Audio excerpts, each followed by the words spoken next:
भारत माता की, भारत माता की, भारत माता की, वंदे वंदे वंदे। छत्रपति शिवाजी महाराज की, छत्रपति शिवाजी महाराज की, छत्रपति शिवाजी महाराज की। मंच पर उपस्थित भारतीय जनता पार्टी के प्रदेश के अध्यक्ष मान्य श्री चंद्रशेखर बावनकुले जी,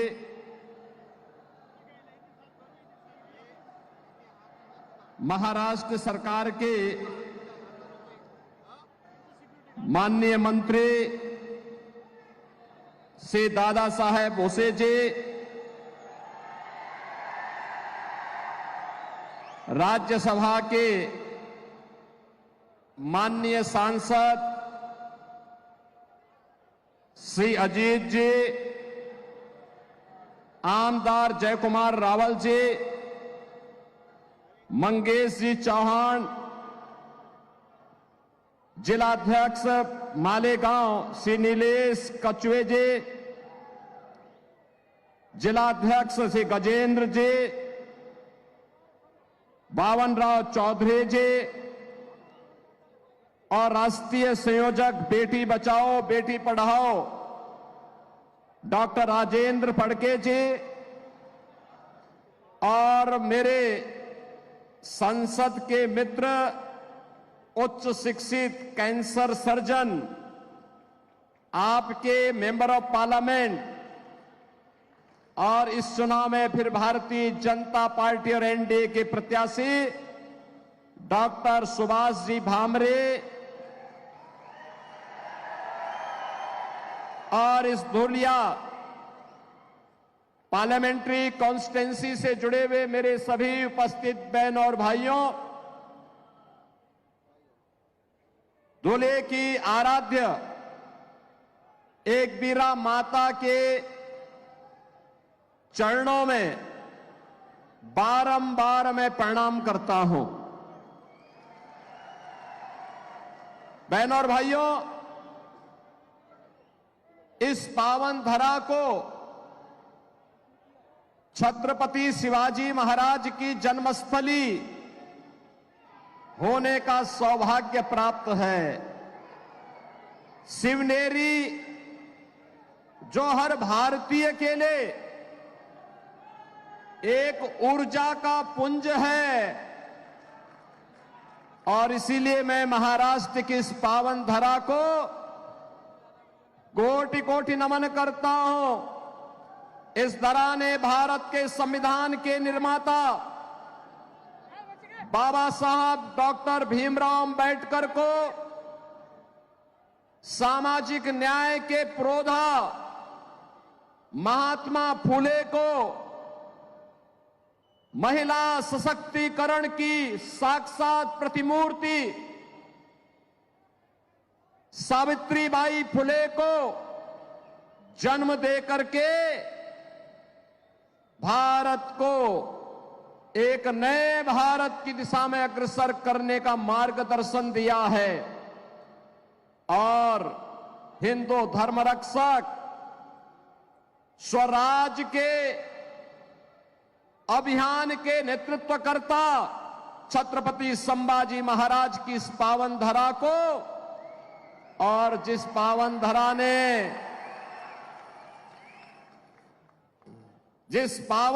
ने स्वतंत्र भारत में भारत की स्वतंत्रता के लिए 2-2 आजन्म कारावास की सजा सही ऐसे वीर सावरकर की इस पावन धरा को नमन करता हूं।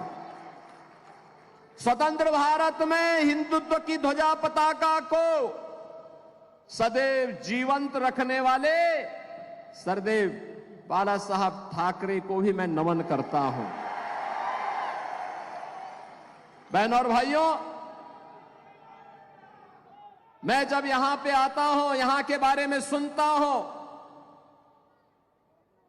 मुझे बहुत आश्चर्य होता है कि छत्रपति शिवाजी महाराज की पावन धरा में जब इस देश में मुगलों का आतंक था, उनका वर्चस्व था, उस कालखंड में छत्रपति शिवाजी महाराज ने हिंदवी स्वराज की स्थापना की थी।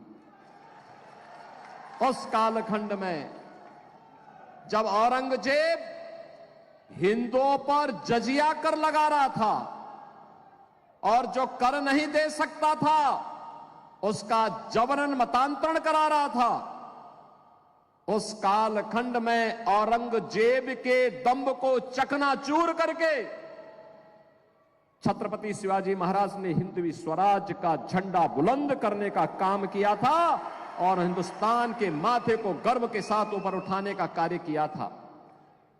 लेकिन मुझे आश्चर्य होता है, मुझे इस बात को लेकर के। मैंने सुना है कि कांग्रेस के प्रदेश के अध्यक्ष यहां आए थे और अपने संस्कारों के अनुरूप कह रहे थे कि कांग्रेस की सरकार आएगी तो राम मंदिर को धुलवाएगी। अरे यूपी की जनता तुम्हें उस लायक ही नहीं छोड़ेगी कि अयोध्या पहुंच भी पाओगे। अयोध्या में राम मंदिर का निर्माण भारत की 140 करोड़ लोगों की भावना का प्रतीक है।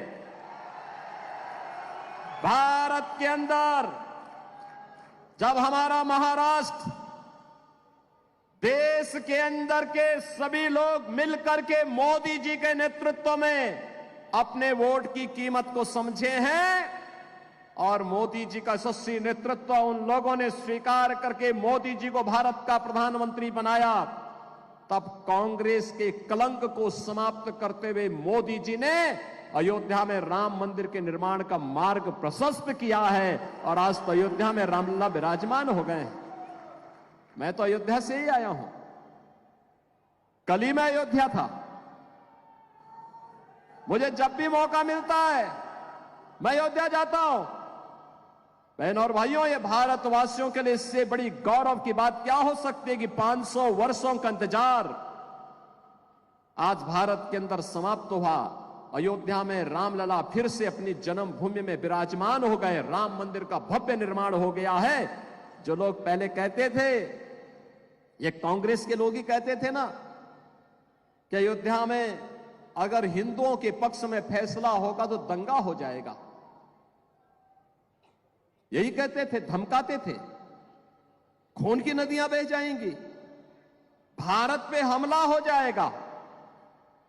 इन लोगों को पता ही नहीं कि नया भारत है, ये नया भारत है।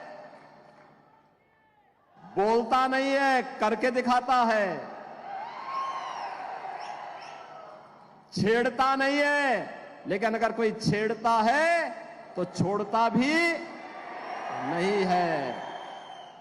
हमारा संकल्प था कि रामलला हम आएंगे, मंदिर वहीं। महाराष्ट्र से हजारों की संख्या में कार सेवक आए थे अयोध्या में राम मंदिर निर्माण के लिए, और मैं तो देख रहा था अपने राज्यसभा के हमारे माननीय सांसद श्री अजीत जी, ये तो 6 दिसंबर 1992 को भी वहीं थे, अयोध्या में ही थे। आज उनसे मुलाकात हो रही है। मैंने उनको बोला, मैंने कहा कुछ शकल जान पहचान लगती है आपकी? तब उन्होंने कहा मैं भी 6 दिसंबर को अयोध्या में ही था। बहनों और भाइयों, ये जो लोग कह रहे हैं ना कि कांग्रेस की सरकार आएगी तो राम मंदिर को धुलवाएंगे, रामलला इनको इस लायक ही नहीं छोड़ेंगे कि इनकी सरकार आए। वो नौबत ही नहीं आने वाली है। 4 चरणों के चुनाव संपन्न हो गए, 5वें चरण में आपको मतदान करना है बहनों और भाइयों।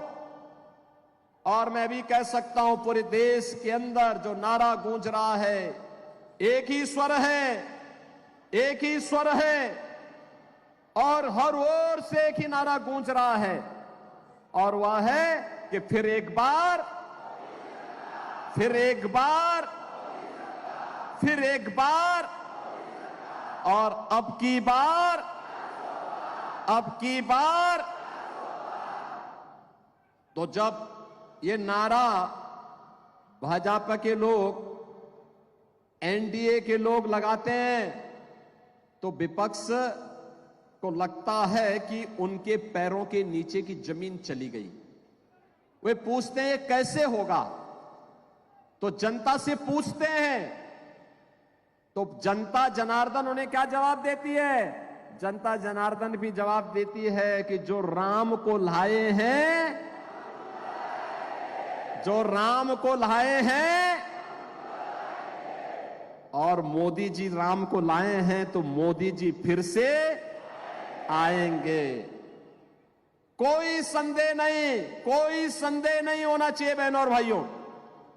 मैं तो आज आपसे कहने के लिए आया हूं, चुनाव के बहाने चंद्रशेखर बावनकुले जी मुझे यहां लेके आ गए।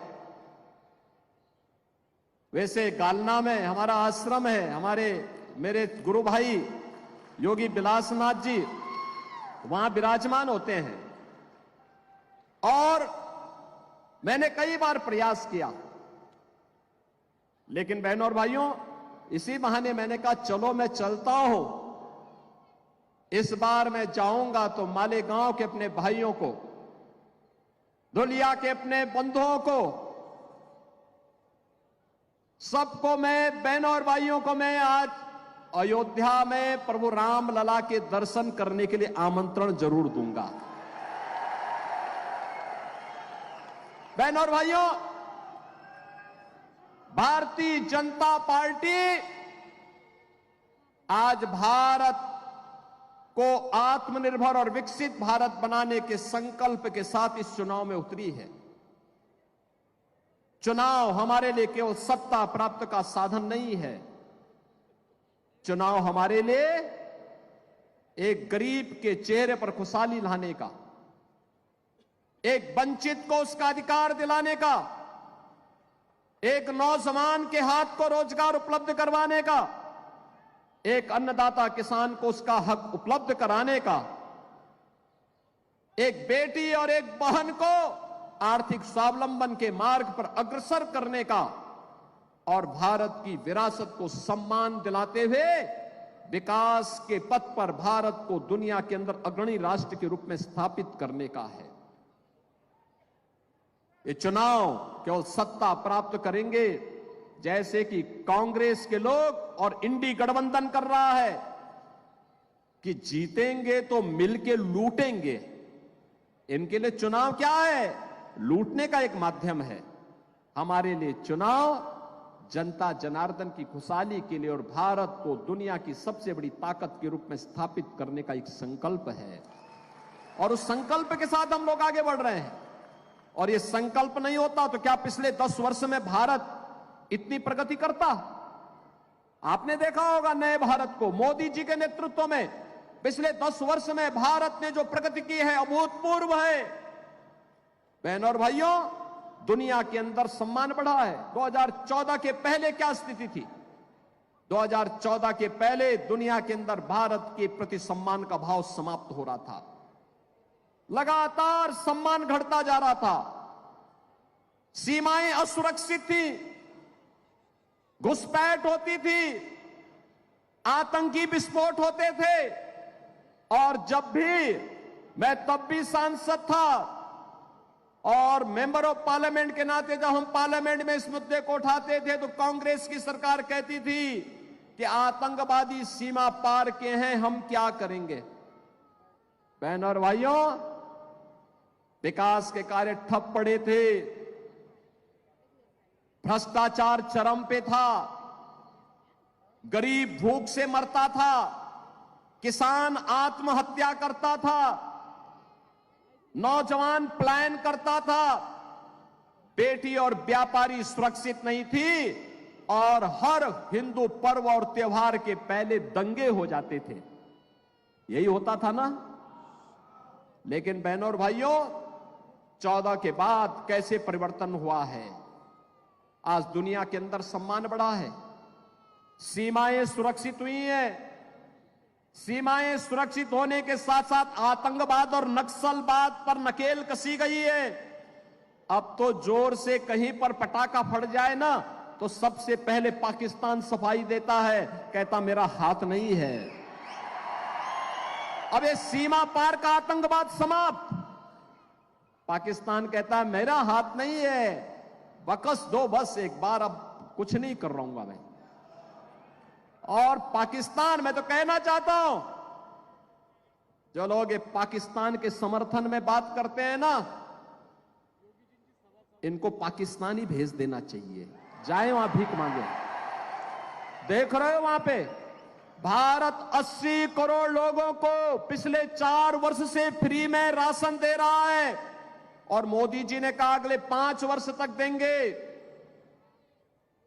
और पाकिस्तान में लोग भूखों मर रहे हैं।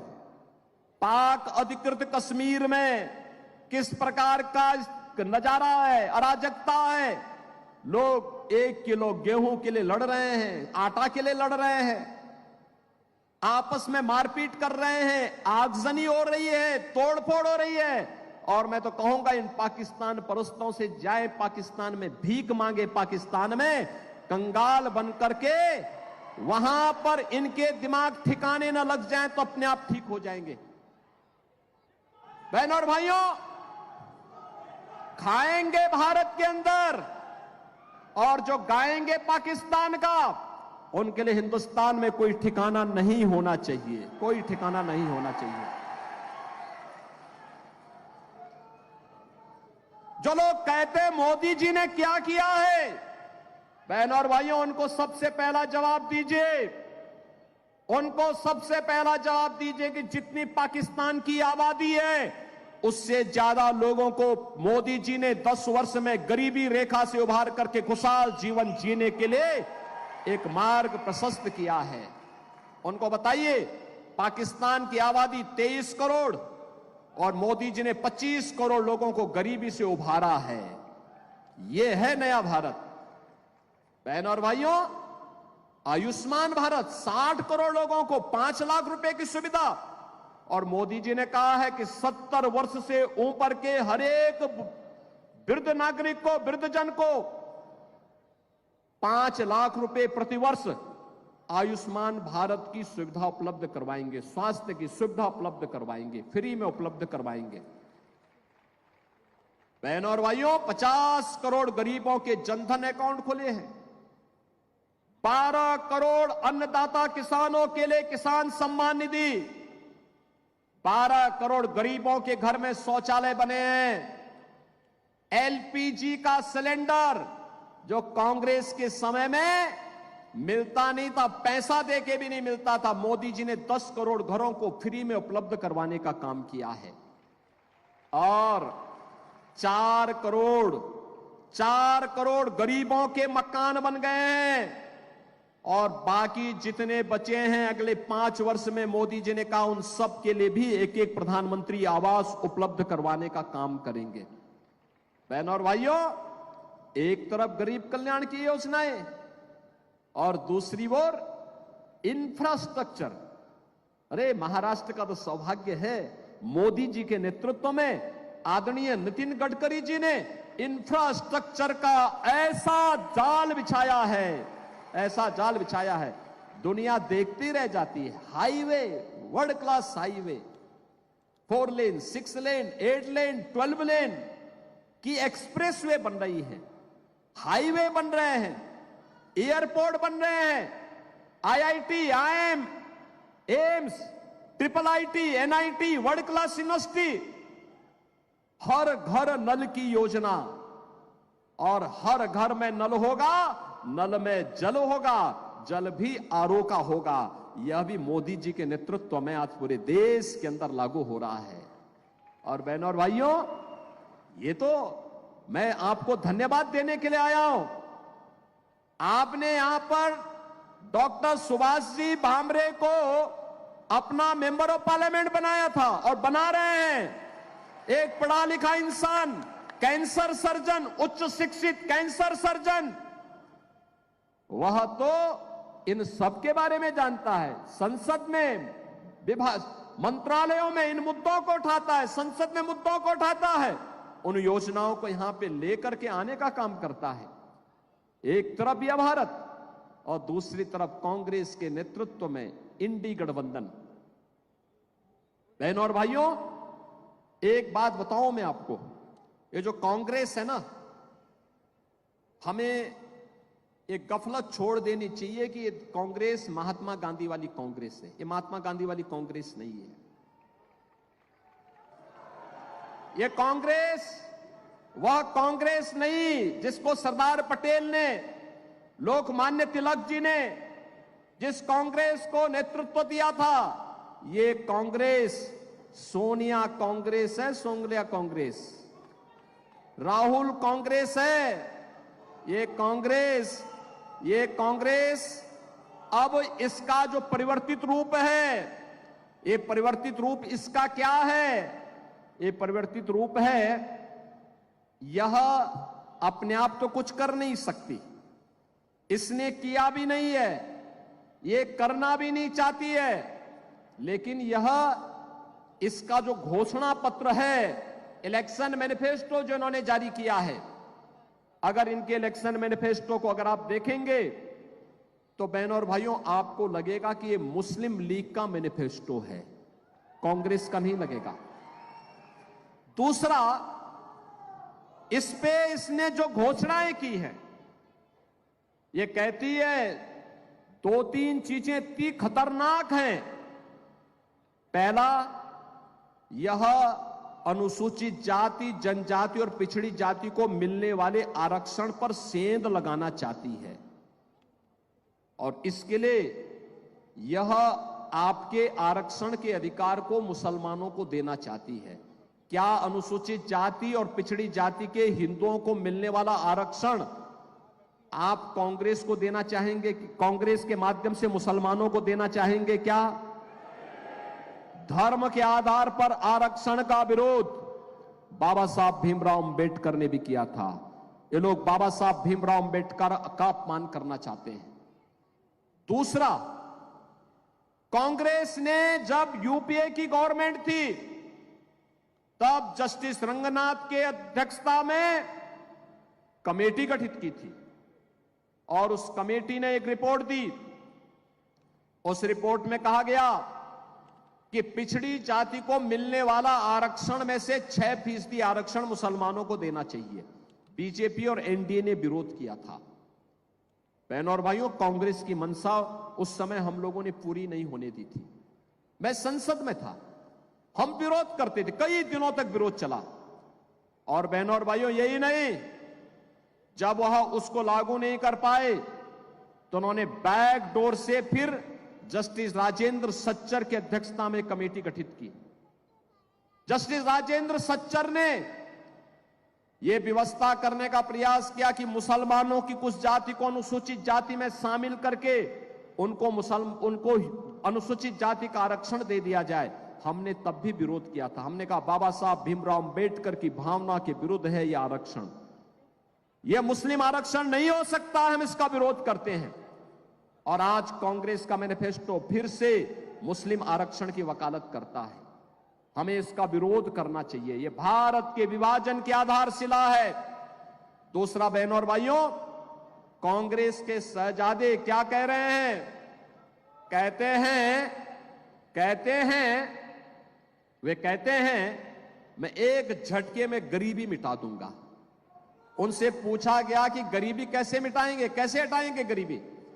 उसने कहा वेल्थ इमरजेंसी से। यानी इमरजेंसी और कांग्रेस ये दोनों एक दूसरे के पूरक हैं। इमरजेंसी कांग्रेस के डीएनए का पार्ट बन चुका है। वेल्थ इमरजेंसी का मतलब वह आपकी संपत्ति का सर्वे करवाएंगे, संपत्ति का सर्वे करा करके फिर उस पे एक विरासत टैक्स लगाएंगे।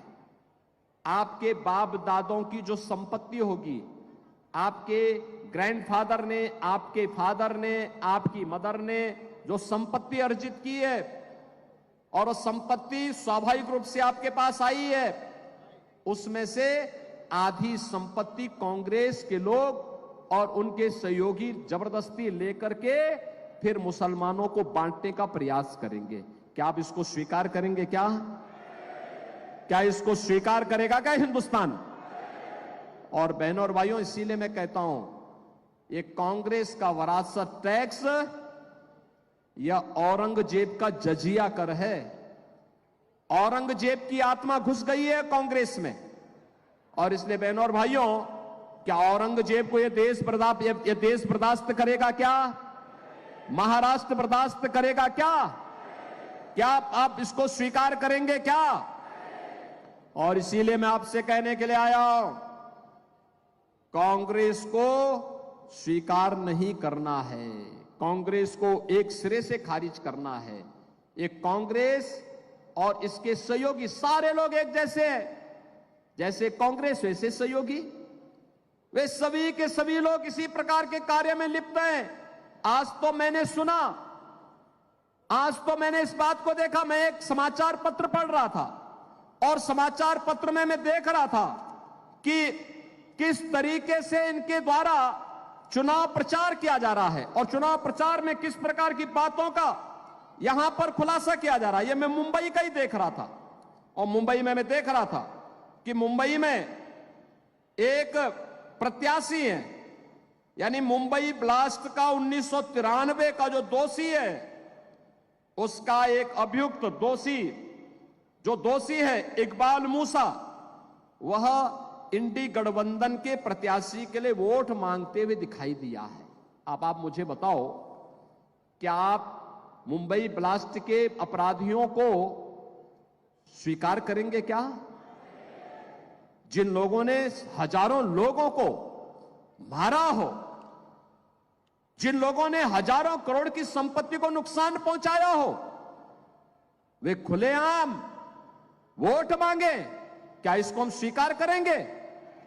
बहनों और भाइयों, मैं आज आपसे कहने के लिए आया हूं, मैं आपसे आज कहने के लिए आया हूं, एक बात कहने के लिए आया हूं,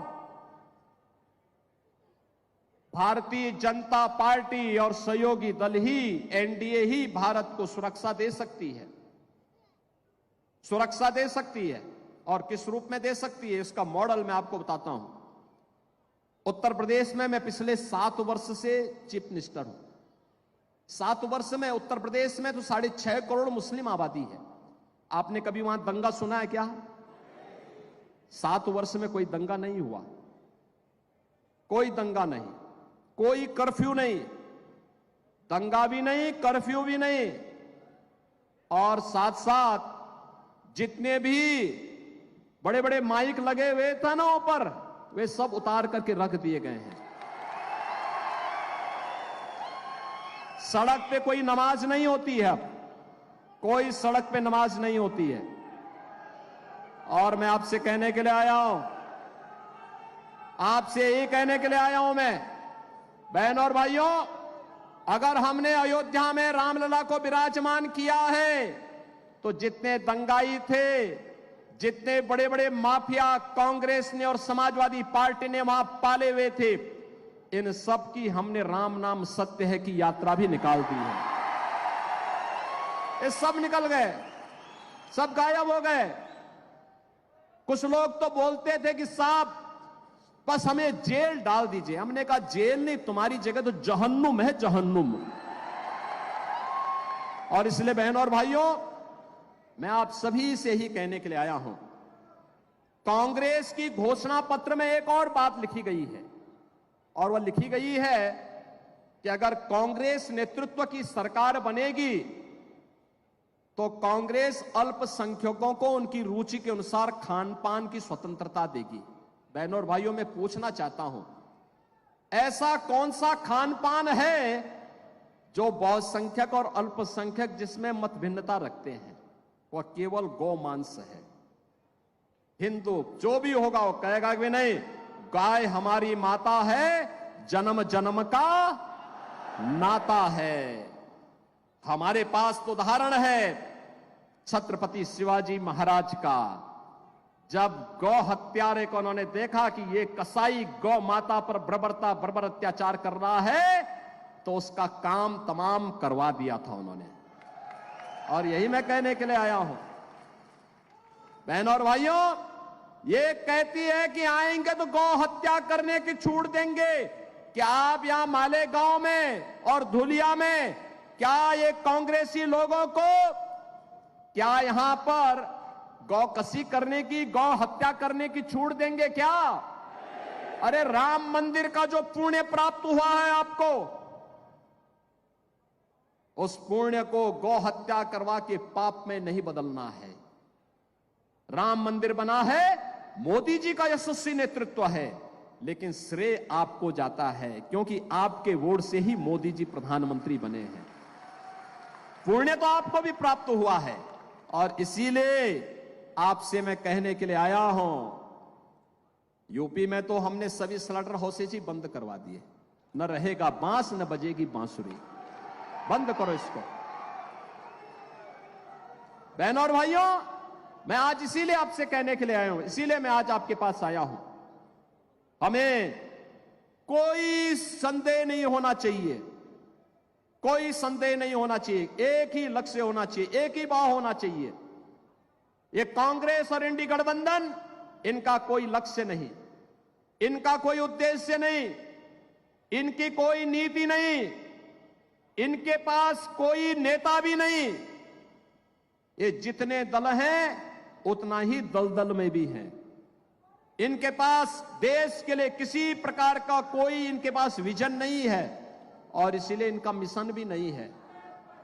यह तो केवल और केवल देश के विभाजन की आधारशिला रखना चाहते हैं, देश की कीमत पर सत्ता चाहते हैं।